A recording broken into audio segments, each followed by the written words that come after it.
Welcome to today's worship service online at First United Methodist Church of Waynesville. My name is Matthew Blackburn. I'm the Director of Youth Ministries here at the church, and I just want to welcome you to worship. So let's worship this morning together. 2 Corinthians 4, 5 through 12. For we do not proclaim ourselves, we proclaim Jesus Christ as Lord, and ourselves as your slaves for Jesus' sake. For it is the God who said, "Let light shine out of darkness," who has shown in our hearts to give the light of the knowledge of the glory of God in the face of Jesus Christ. But we have this treasure in clay jars, so that it may be made clear that this extraordinary power belongs to God and does not come from us. We are afflicted in every way, but not crushed, perplexed, but not driven to despair, persecuted, but not forsaken, struck down, but not destroyed, always carrying in the body of the death of Jesus, so that the life of Jesus may also be made visible in our bodies. For while we live, we are always being given up to death for Jesus' sake, so that the life of Jesus may be made visible in our mortal flesh. So death is at work in us, but life in you.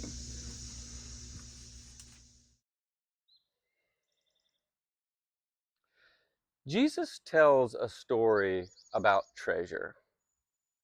A man finds a treasure hidden in a field, and he gets so excited. He goes and he sells everything that he has so that he can buy that field. And it's not a made-up story. That kind of thing actually happened. Palestine just had a history of invasion. And so people, whenever a threat was imminent, they would just bury their riches. They would bury their money in the ground. And maybe that person is either killed in the conflict or they're sent off into exile. And years later, a farmer finds it in the field. You know, treasure is a really interesting thing. Do you ever think about treasure? We probably should think about treasure. What are the things that we value? What is that thing that when we have it, we start acting like the guy in Jesus' story?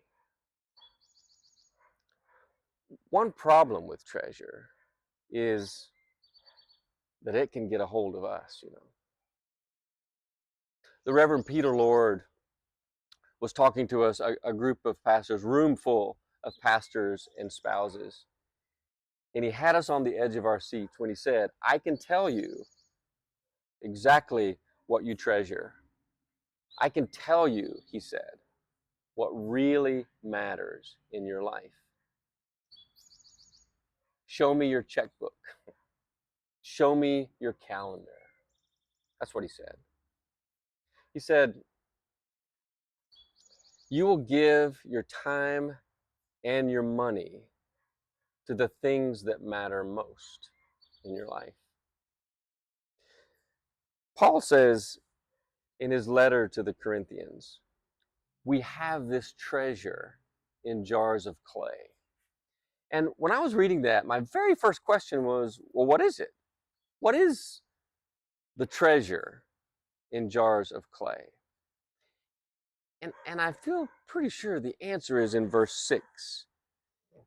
He says, "For it is the God who said, 'Let light shine out of darkness,' who has shown in our hearts to give the light of the knowledge of the glory of God in the face of Jesus." That's a mouthful for sure. But what's striking to me in that statement is that it's light coming out of the darkness, not what I normally think of light breaking into the darkness and dispelling it. So it's almost like it doesn't matter how dark it gets. Maybe it doesn't even matter what the darkness is. God says light will shine out of it. Now, I think this is a perfect place to share again Barbara Brown Taylor's quote about darkness. She says, "Resurrection is always announced with Easter lilies, with the sound of trumpets, bright streaming light. But it did not happen that way. If it happened in a cave, it happened in complete silence, in absolute darkness, with the damp smell of stone and dug earth in the air. New life, she says, starts in the dark. Whether it is a seed in the ground, a baby in the womb, or Jesus in the tomb, it starts in the dark. Paul says God shines in our hearts and light happens. It's like this awakening, and suddenly we know. We see the glory of God in the face of Jesus. I'm fascinated by that statement. I wonder about it, like seeing God's glory and what that is. Frederick Buechner describes God's glory. He says, "Glory is to God what style is to an artist. A painting by Caravaggio, a sonnet by William Shakespeare, a Mozart aria, a Tom Petty classic." Buechner didn't actually say that one.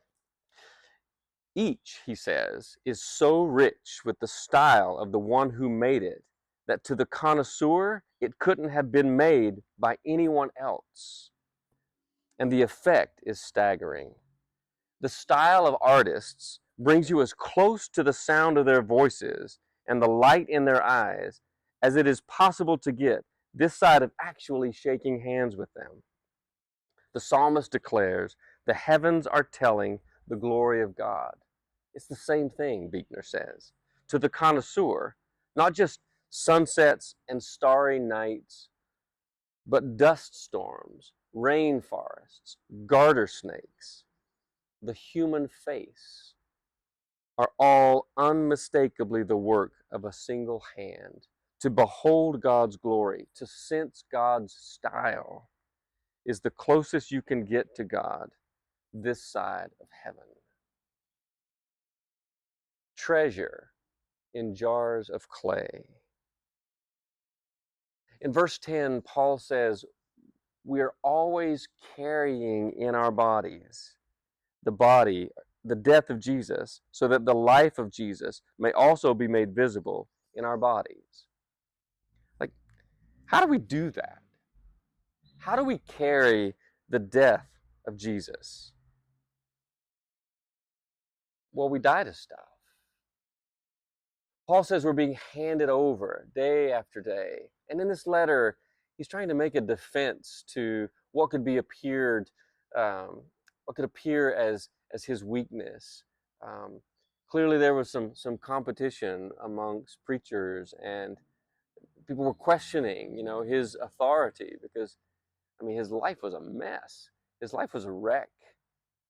And he's saying that as followers of Christ, we carry Jesus' death with us, and that it gives light to other people.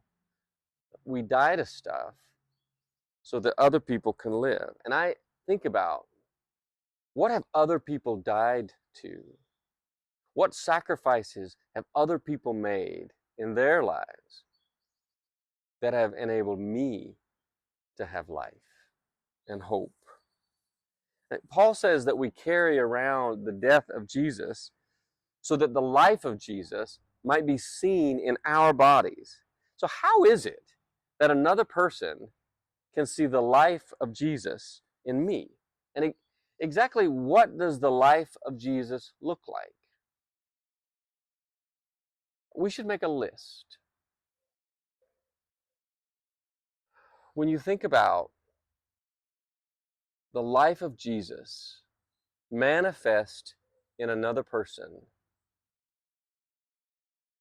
what do you see? I began to make my list. Peace was the first thing that I said. Joy was another one. Patience.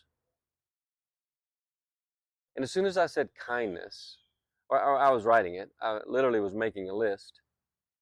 As soon as I said kindness, all of a sudden this list I was making sounded very familiar. Paul made a list. In his letter to the Galatians, he talks about the fruit of the Spirit. And he says, the fruit of the Spirit is love, You probably sang songs about this as a kid. You probably have it memorized. I used to have it memorized. Love, joy, peace, patience, kindness, gentleness, faithfulness, generosity, and self-control. There are 9 of them.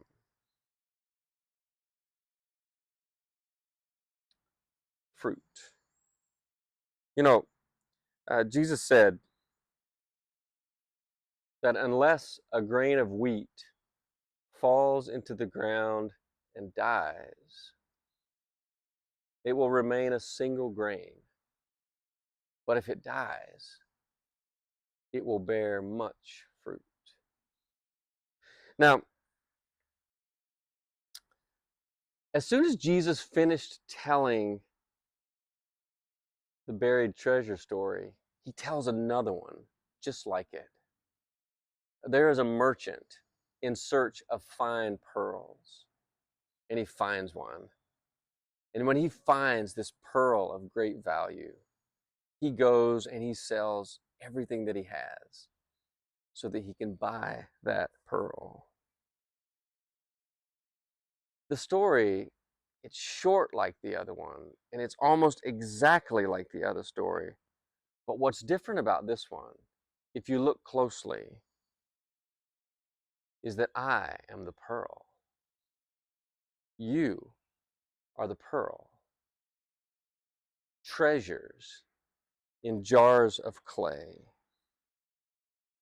And as we approach this table today, as we are invited to come, we are invited to see the glory of God in the face of Jesus. Amen.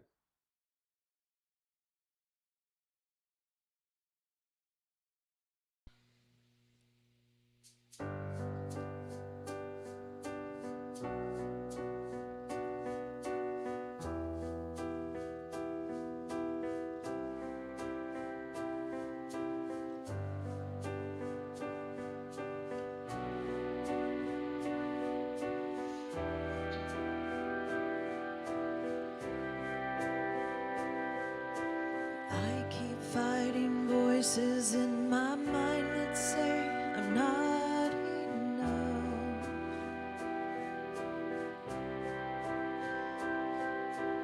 Every single lie that tells me I will never measure up.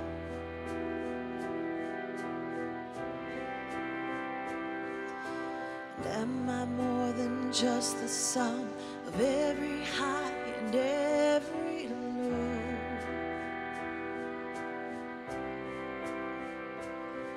Remind me once again just who I am. I need to know. Oh, you say I am loved when I can't feel a thing. You say I am strong when I think I am weak. And you say I am held when I am fallen short. And when I don't belong, oh, you say I am yours. And I believe, oh, I believe what you say of me. I believe the only thing that matters now is everything you think of me.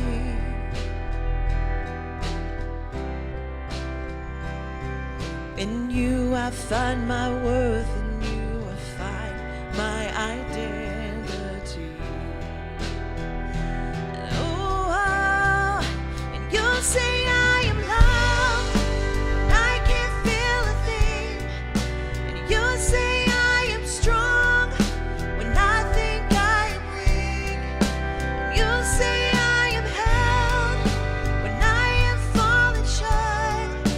And when I don't belong, oh, you say I am yours.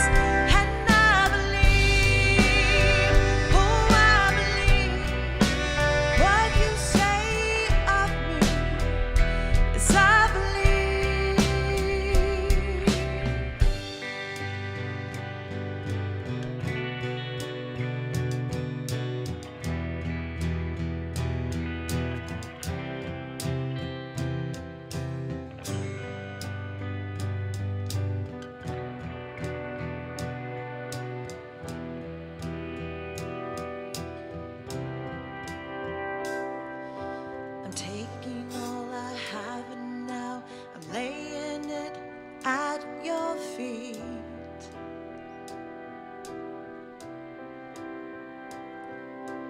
You'll have every failure, God. You'll have every victory.